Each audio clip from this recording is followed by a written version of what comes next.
We're going to dance? Get a dancing back? No?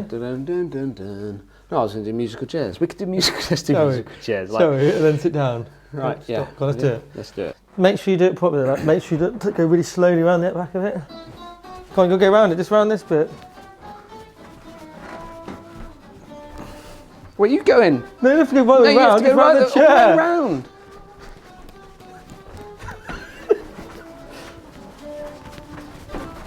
Oh no! Oh, what have I done? Why were you carrying on? I don't know. Towards the chair. I don't know. You let yourself down there massively. Oh, what happened there then? I guess you never ever won a musical I chairs. wonder why. I wonder why I never actually won one of those back in the day. Huh? I had all the time in the world. I don't know what I was thinking of. I was focusing so hard on the speed of getting from there to there that I never actually got round thinking about the music. Well, good morning everybody and welcome to another Sunday morning show in association with Golfing Days, which I'm excited to say that I am going to be in Portugal, flown out today. Next week's Sunday show from Portugal, isn't it? Next week's Sunday show is going to be from Portugal. So I'm on location. On location. So I'm just going to say this now, so everyone can hear. Yeah. Have the week off. Take it. What, Go and chill out. You mean take the Sunday off? No. Take the whole week off. You say that and then you put things in the diary. No, That's what I'm normally saying happens. now because Jordan and I will be away. Lee will be busy editing. Surely... Johnny will be busy catching up. As of Friday this week, Bernie's on holiday. Basically Thursday this week. Go away. As in my contract, which now I've received after 6 years of working for you. Yeah, it we're a says bit that I delayed. can choose my holiday. It doesn't say that you have to take a mandatory holiday, which you've just given me. Fine. Don't go away on holiday then. I don't care. Don't care what you do. That's obvious. Well, how are we anyway? Very good. I'm just going to take a drink then. I haven't mentioned it for some time yet, but the Barnet has been, I want to say it's moving it's gone from slick one week to now ruffled up a little bit. Yeah, a little bit flatter today. I'm just trying to, it's a variety of life, isn't it? Change your hairstyle, reinvent yourself, Dan. That's what I've done. What, each week? Smarter as well today, look. Very dapper. More trousers, more fitting to my age range, I'd say. Very blue, navy. I got a new top as well. If anyone's noticed. It's a very nice new top, that, Bernie. New one from FootJoy, the Firma series, isn't it? Oh God, just lovely, very nice. Something I don't know if anyone heard that, but a little cog went round in my head there. I've got an idea. Have you? Got an idea. About what? No, I don't know yet. We'll talk about it after the show. Okay. So one thing that I want to say, yeah. is just literally a year and a week ago, I had the fantastic opportunity to go out and get involved with Lee to the Aramco series out in Saudi Arabia, which, as you can imagine, caused a bit of upset with a lot of people for me to go out and do some bits with it. But it was a fantastic opportunity for me to do some filming with the Ladies European Tour with the Aramco series. And during that trip, I was lucky enough to meet and film did a what's in the bag with her because she didn't have a lot of time, with Chiara Neuer. Yeah. And a year later, basically what happened is let's the whole background. Let's go the whole background. So she's Chiara, a child prodigy, isn't she? Yeah. So Chiara came out of, she moved, she's from Germany, so her dad's German, her mum I think is English. She played for England though. Yeah, so she was born in Germany. Yeah. But she lived in the UK I think for a little while, but then they moved and jobs and things like that, family jobs and stuff. They moved out to Dubai. Yeah. So she ended up playing for England, even though she's German. I didn't get to the full detail of it, exactly how that unfolded. But anyway, it was probably just what was available the events, and not. Whatever it was. Anyway, when they come out of because obviously she was based in Dubai, when they came out of lockdown, there wasn't a lot for her to play in. No, she was I remember seeing it and speaking and what she said and stuff. Yeah. Is that literally because there were so many travel restrictions, there was no amateur female tournaments really in Dubai. Yeah. So she had nothing to play in other than your local club competitions, which is not really where you want to be if you're looking to be an elite golfer. So she had really no option but to turn professional, did she? So at 15 years old, she turned pro. But the issues that she had or was faced with was that at 15, like you can't, I don't believe you can get your tour card until you're 16. No. They have the same rule with the tennis, don't they? I think so. I don't know about tennis, but yeah. So she wasn't allowed to get her tour card, basically. So she then spent last year on the Access Tour, playing in a few invited pro events on the Ladies European Tour. And obviously she got invited to the Aramco Series. She's sponsored by Saudi Golf. She wasn't one of the main team leaders, though, was she? Or team... No, captains. Captains, sorry. No, she was just on a team, wasn't she? She was on a team. She got put onto a team, yeah. So, or selected for a team. And, but anyway, so that's where, so she turned pro, obviously. She kind of, I remember speaking to her dad about it. And it was, I suppose in some ways people would look at it and say, well, hang on a minute, that's a bit young. But the circumstances were that there was an opportunity for her to do it. Yeah. But a year later, she wins. She gets her tour card anyway through the Access Tour, and she wins at Royal Greens Golf Club at Saudi Arabia for the Aramco Series event. I mean, she did have a full card for next year anyway, didn't she, from her finishes on the Access Tour? Yeah, so she was going to be on the main tour anyway, but I mean, that sort of cements herself with a couple of year exemption as well. I mean, obviously she's going to be looking at playing on the LPGA Tour, isn't she? Probably do 1 year on... I don't know. On this tour, and then get to the States, I would presume. But, don't know. Didn't get that far in the conversations with her, but absolutely fantastic. And the fact that to shoot the numbers that she shot, and then to finish it off in a playoff against Charlie Hull, who was probably I know she was kind of like she was kind of one of the poster girls for the event, and expected to kind of win the event to get down the last with her, and then go down the extra hole with her in the playoff, birdie it, win it. Yeah, I mean, even finishing runner-up in that tournament would have been a huge achievement for her. But I mean, winning it's absolutely brilliant. But technically, I follow her quite a bit on all her social media and stuff, and she's increased driver distance as well this year. Obviously, because with age, she's stronger. Got stronger. But she's definitely going to be a world number one, isn't she? I would say if she continues on the progress.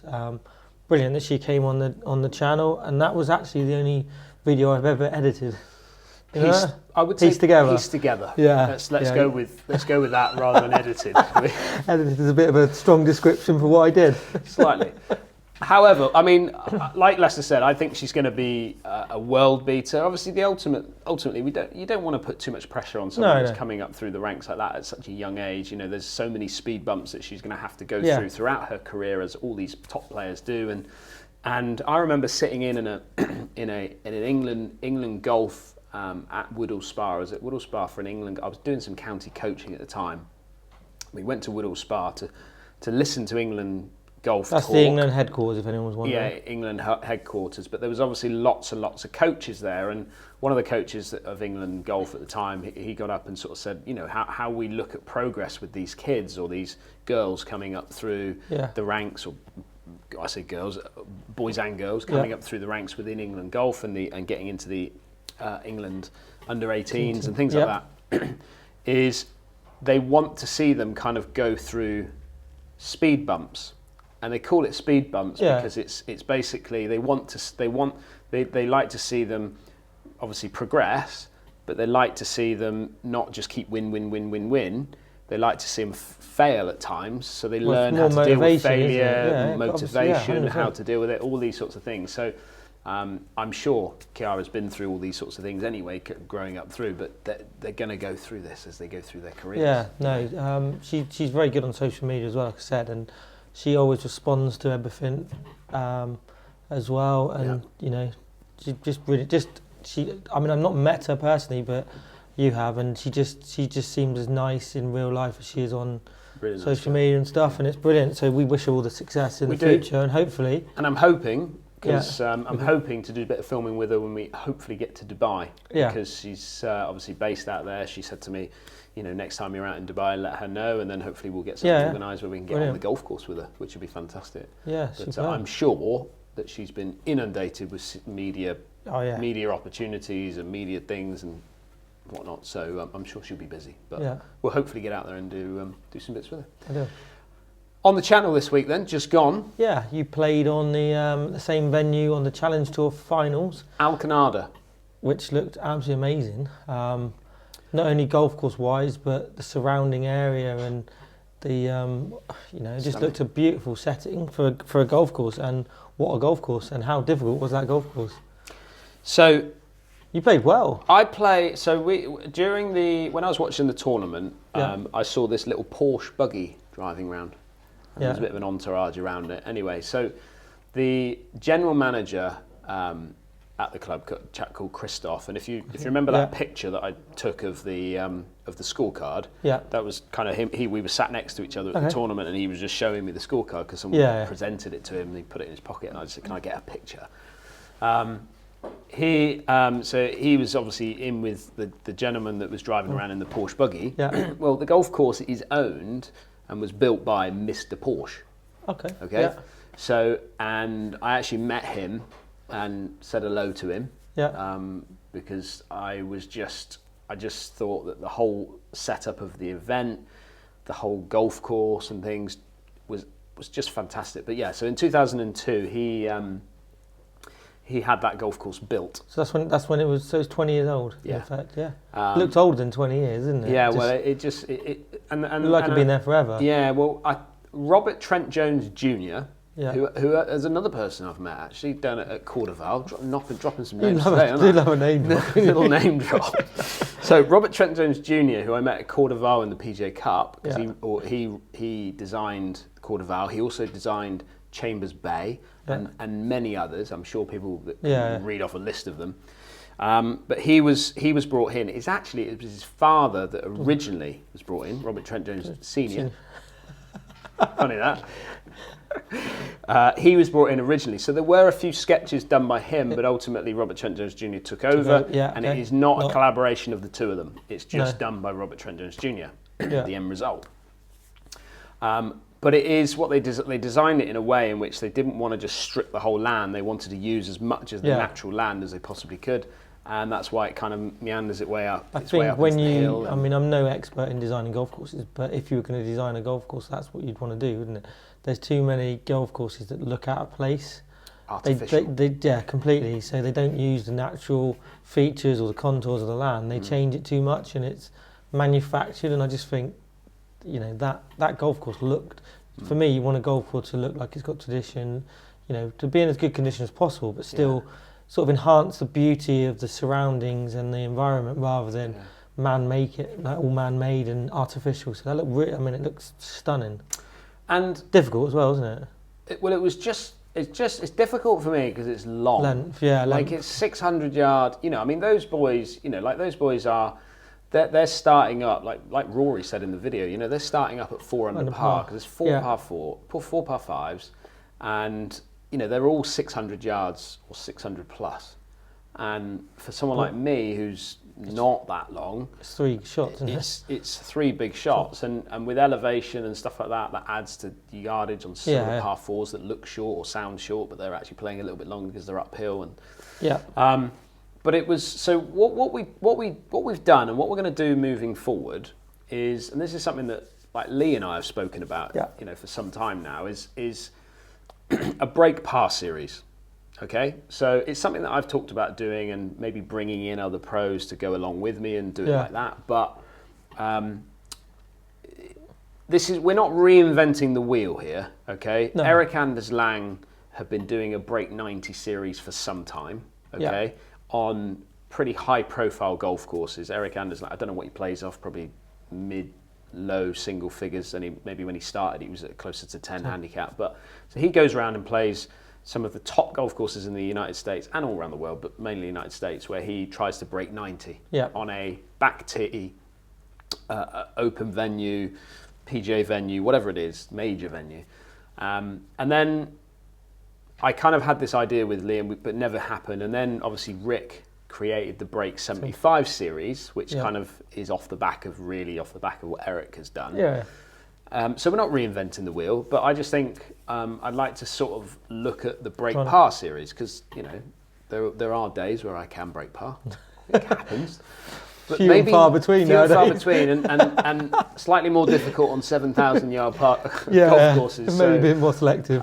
So absolutely fantastic. I got off to a tough start round there. Like I was a bit anxious really, because it's like you're focusing on the end result rather than So I had to get back into it and get back into the grind of playing golf a bit.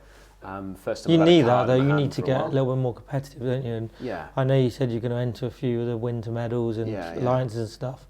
And we actually played one this week, just gone. But I mean that sort of thing is going to help you out with your game as well, isn't it? Yeah. So No, it put really you under is. a bit of pressure and in the limelight, so to speak. So yeah, good. 100%. And the fact that we have Rory on the channel as well. People in the comments loving the fact that Rory was involved. For those of you who don't know, and I will say it, is Rory used to work for Your Golf Travel, which is why Mark Crossfield was sponsored by Your Golf Travel. So their collaboration of Mark and Your Golf Travel came together through Rory, as in he was their person who would go and play with them. So now Rory doesn't work for Your Golf Travel anymore. Finished there a few months ago. He works for a company called Azalea now, who, what he does is he helps manage accounts like Alcanada. Those would be an account that they would look after. So he would put on press trips, and I was away with him on a press trip. Yeah. He didn't even have his golf clubs, but he rented clubs, and hasn't really got a channel, and that's not his thing. He wants to run and help manage these things. So that's what Rory's doing, and that's why he's on there. Yeah. In a couple of weeks' time, I'm not sure if it's next week or the week after, but Rory will be on the channel again because I actually played with him. So we played a little knock around at Pula Golf Resort, which is another lovely place and place that we stayed. So so that's why Rory was thing. Just so everybody else is aware. Yeah. I never filmed with Matt Lockie. No. Okay. The only thing I did with Matt was on last week's Sunday show. Didn't do it. He had his stuff to film. I had our stuff to film, and I'm putting this out there now that probably moving forward it won't happen. Yeah. That'll upset a few people, but it won't happen. All with Mark. No. So there you go. Done. I filmed a ladder series as well with Harry Head Pro Harold on last Monday, so that will go out in a week or so's time as well. So we did that around Church in the front nine. Yeah.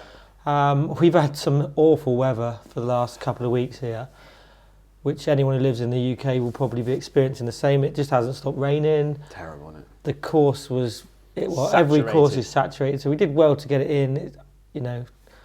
It's a shame we didn't do it a couple of weeks ago because the course was unbelievable at Churston, but unfortunately the rain has just made it almost impossible. We did get a ladder match done, so that will be out in a couple of weeks as well. So yeah. The other thing I want to mention to people is don't forget about our live shows. So but it's not just live, is it? You can still watch the videos. Yeah. So what it is, for those of you who don't know and who are maybe interested, is that we've been trying to do a live show on a Friday afternoon. That's my plan. Yeah. But I'm not always here every Friday afternoon, so I tried to squeeze in where I possibly can for that week. So this week we did it on Thursday. Yeah. Coach Jamesy? We did it with Coach Jamesy, who was my apprentice at Torquay. So I've been trained up, come through the ranks.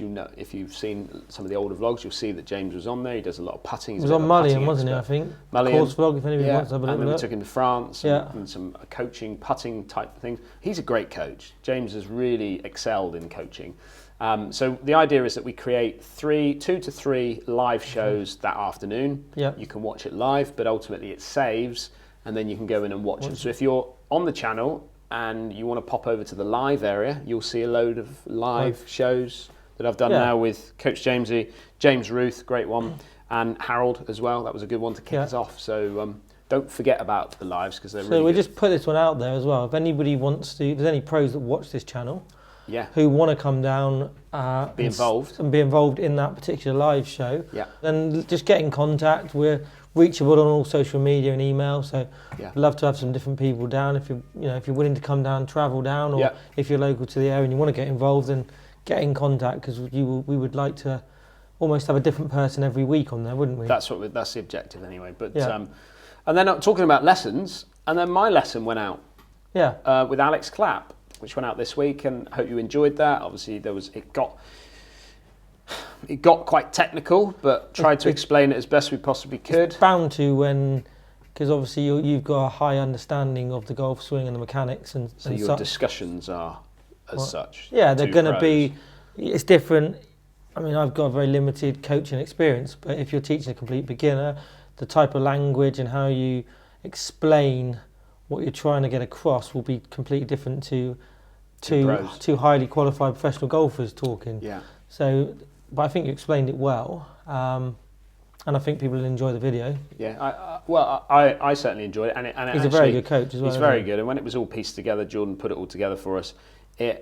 It was I was able to watch it again, and it kind of recaps stuff that I'm trying to work on and think about. Really hard to do when you're trying to compete and play, but it's just stuff that I just need to carry on and work on. Absolutely. Just want to put it out there. Now remember, this show is not sponsored by these guys, but they've looked after us this year. ShotScope, Pro LX Plus. They have released, and you would have seen something on my social media if you're following that. They've released a special edition, isn't it? I'd say. Well, for the World Cup it is, but they are now doing printing on the side of their rangefinders. Okay. Personalisation. So, but this is on a bigger scale. So, if you're somebody who has a team and you want to put a team on there, or it's corporate, whatever, they're not doing kind of individual stamping on the side of them. Okay. So it's like a bulk, should we say? Yeah. But also just ideas for you as well, leading up to Christmas. Always people looking for ideas for Christmas of what you might want. ShotScope got loads of deals on their website, so go and check that out as well. They've got loads of. And you're giving that away, aren't you? Yeah, we're giving one of these away. So if we shouldn't really mention the word giveaway on this channel anymore, because every time we do, we get inundated with Telegram things. So, but I am giving that away on the social media. So I'm going to pick somebody out of either Facebook, Twitter. There'll be a winner from those, and then those will go into the draw to win that one there. So, so there's some deals on there. Obviously, there's also opportunities with Gulfstream as well. So go and check out theirs. There's some discounted options there for them as well. So yeah, loads of merch available for the build up to Christmas. Unfortunately, our merch is not arrived. No. So still waiting on that. Still waiting on that stuff. Yeah. Once it does arrive, it's quite exciting what we've ordered and what we've got coming, isn't it? It is. So but hopefully that'll be any day now. Any day now. So like I say, I'm away this week. Going to be away with golfing days for the Pro-Am, 3-day Pro-Am over in Villamora. Looking forward to that. Have you been to Villamora before? Never been to Villamora. No. Thought you would have been, but yeah. No. Everybody I've spoken to said, "Oh, you must have been there," but no, never been there. Oh, I do. Never been. You want to tick off the list? Another one off the. Well, there's 3 or 4 courses there that we can get involved with. Brilliant. So looking forward to that. So I've not signed my contract yet. So if anybody is looking to headhunt me, then I'm still available. I'm still an independent contractor at the moment. I've not signed a big long-term deal yet. So I'm looking for a Bosman transfer, potentially. What transfer? Bosman. He was the guy basically who, in football terms, when his contract was due up, you could basically sign for another club on a free transfer. So you could run your contract down, which is what I've done, although I've never had a contract. So there's a bigger channel that's looking, to get me involved and, put some money there, and I can then negotiate with you, Dan, further. I don't need any money for a transfer. So if you're thinking that you have to put any money in for a transfer fee, free transfer. It's a free transfer. So help yourself. But we'll pay you. In fact, I'll pay his first couple of months' wages for you, there just you to go. keep you going. All right. Wow.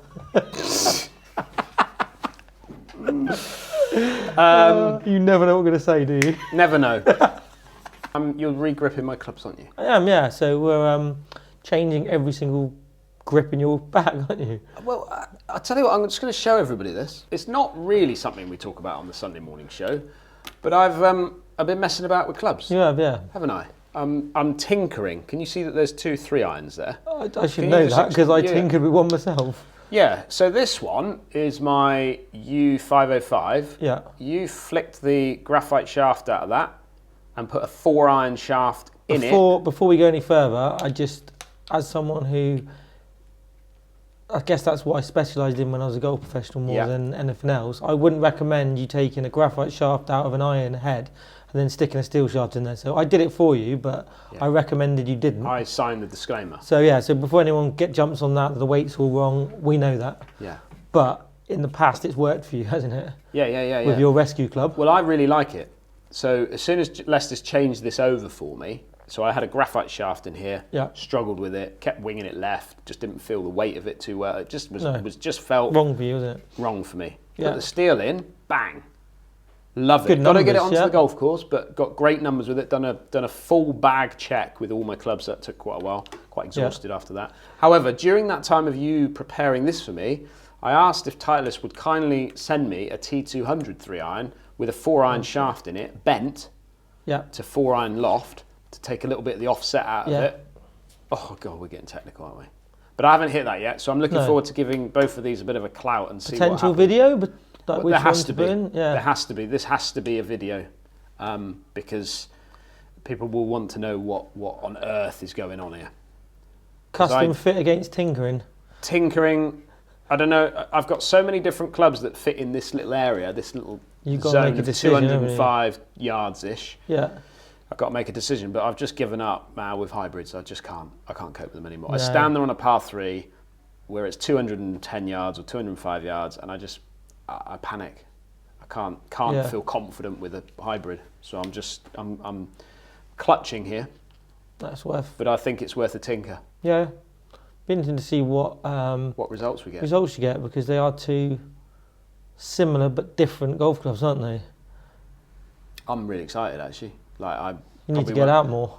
I know, but probably what will happen is I'll finish this show and go and have a whack. Oh yeah. Yeah. But you need to change all my grips first. Yeah, I'll go and do them now. And that'll be another video. Yeah. Okay. Well, I think that's it, isn't it? Yeah, I think we've bored everyone enough, don't you? There was a lot of boring there, wasn't there? The highlight of this one was probably us dancing around the chairs, of which you playing musical chairs. Musical chairs. A very underrated game, I had. Good for Christmas parties, that one. Christmas parties, which breaks the ice, doesn't it? What we'll probably do, we'll do it at our Christmas party this year. We'll do a little game with everybody, bring everyone involved. We'll probably do it in the restaurant that we go to, see how that goes down. Not very well. In fact, my kids have got to an age now that they don't even play that game anymore. Well, I hope you enjoy the Sunday morning show, everybody, and enjoy the rest of your weekend, and we'll see everyone next week. I won't, but you'll see them next week. We'll see you from Portugal.